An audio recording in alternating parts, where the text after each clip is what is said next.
Dr. Hood. Hey, Dr. Lorena, how are you doing? I'm doing very well. How are you? Pretty good. Good. I'm the shower cleaner this morning.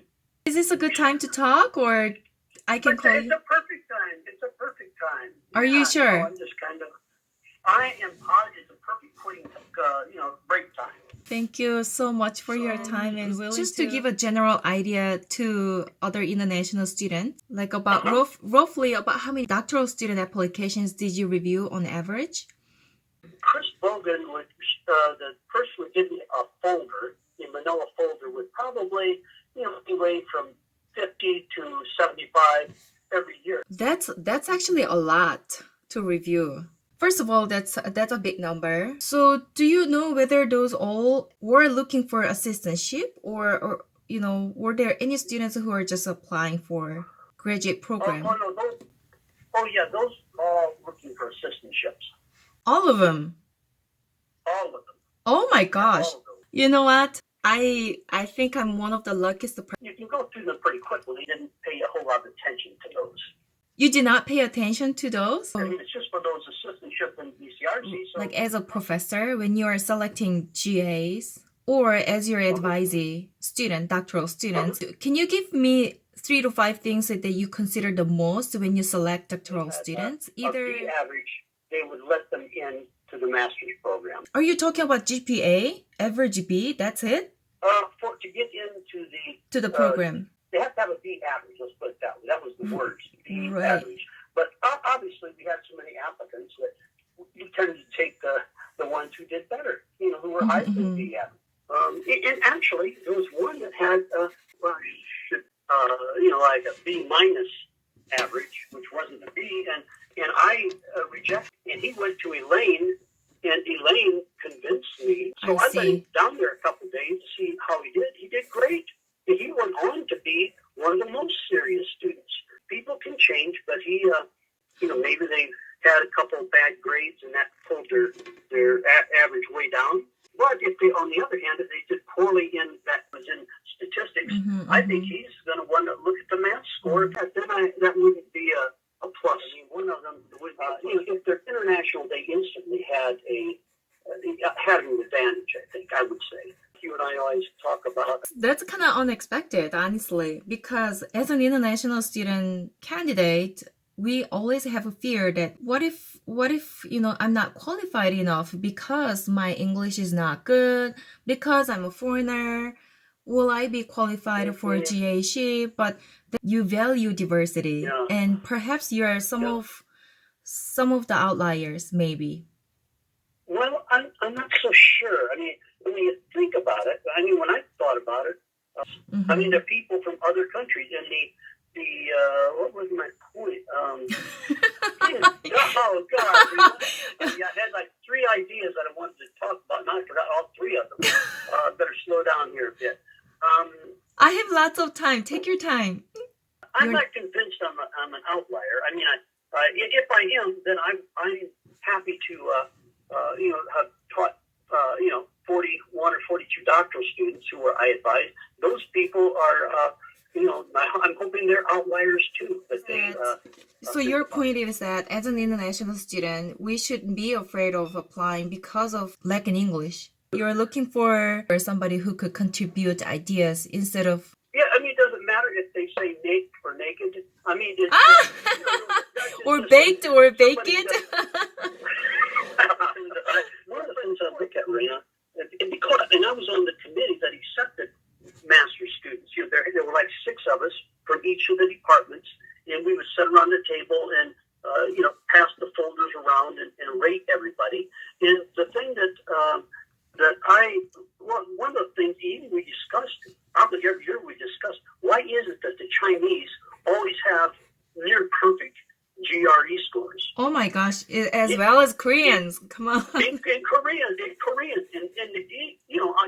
it's those cram schools where they, Americans aren't willing to spend all their time or waste their time cramming for, to learn how to take this test. They're trying to, they have other things they have to learn. So you don't really look at GRE score as long as it reaches minimum qualification, because you already know that so many international students are coming to US with the highest or higher GRE and TOEFL scores, but that never justifies their true ability to communicate, ability to write dissertation or manuscript. That's true. You should never rely on the score of the GRE. And myself as an example, my GRE score sucked. I don't remember. You don't have to mention Dr. Hood. Well, it didn't. I didn't even practice. I didn't even get a GRE book. Me neither. I don't need this because I didn't know. But think of the concept of testing, Raina. The idea of testing is to predict success. Predict the success. But if people are already successful, they've been great teachers. They get good recommendations from students or something. If they're already great teachers, then why would I rely on somebody's test-taking ability? People who you think are serious students.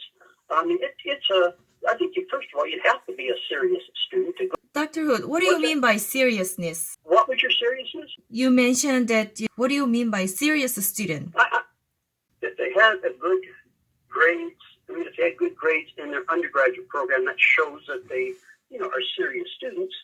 Okay, a serious student is somebody who is, a kind of a lifelong learner, somebody who thinks that other people might have good ideas too. They don't come knowing all the answers. Like you, when I look at your, when I would interview you, you talk about going to the reservation, and that old guy, the old Native American, said we have this saying that you can learn a lot. That's right. So Dr. Hood, you're saying that seriousness, when you're looking for a serious student, you're looking for a student who are willing to learn. But that's really difficult to catch when you're looking at the applications only. What did they do in a lot of countries don't have the concept of volunteering. Maybe that's and maybe I didn't give people a chance because they didn't have it because they're so busy. Somebody who was busy doing something, they took the time to, I would look at the part of what kind of experiences have these people had. So really, that's what I said. If I look at a history of involvement in issues, did they, what journal did they read? What's the last book they read? Sometimes I would ask them, what American authors do you? When you interviewed me, talked about Charlotte's Web, I remember you got so excited when I talked about E.B. White. I still have the book. I'm holding that book in my hand. Yeah, but think of what that presents. Not just what book are you reading, but like Mark Twain is another writer who the person was a good writer. That's why when I would ask you who are some of your favorite authors. What do you mean by potential? You did mention about, are they good writers? Are they interested in going to conferences? Or do they listen to me when I recommend them to go to conferences? But if I were trying to get into the academic culture of another country, and I think conferences clearly.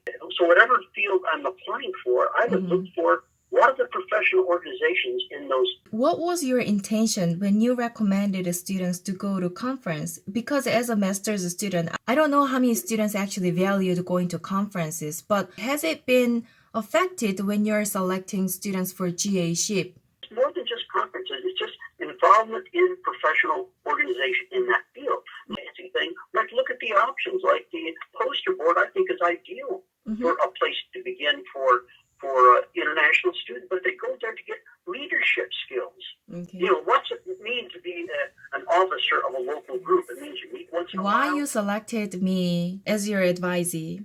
Why did you offer me GA? 3 reasons that you chose me. Like you offered me GA, which I never thought about becoming a doctoral student, but you kind of convinced me. Okay, let's to begin with, you came to that diversity class, and you, unlike many Asian students who are, it's the culture is you don't talk in the class. You don't talk to the professor. You sit there and listen and take a lot of notes. But you look to people to your right and your left. You are kind of like sharing your ideas. Right, like Jess. And that's an elected position. How many international students can come to a university and in a year really on the national board of one of the major professional organizations. So I think that question is a really good. So in the class, you're not as intimidated. And you wrote that article that you wrote a... So your first point is I talked in a class. I try to contribute to the class with my ideas. Okay. So that was number one. What's number two?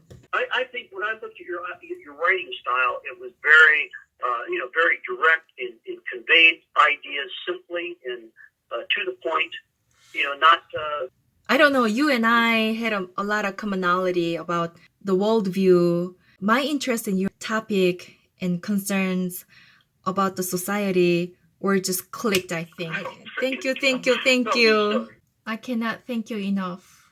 I'm always happy to do it. So just give me a call anytime. It's always good to hear your voice and to hear how you're doing it. So keep me posted. Okay, well, thank you, Dr. Hood.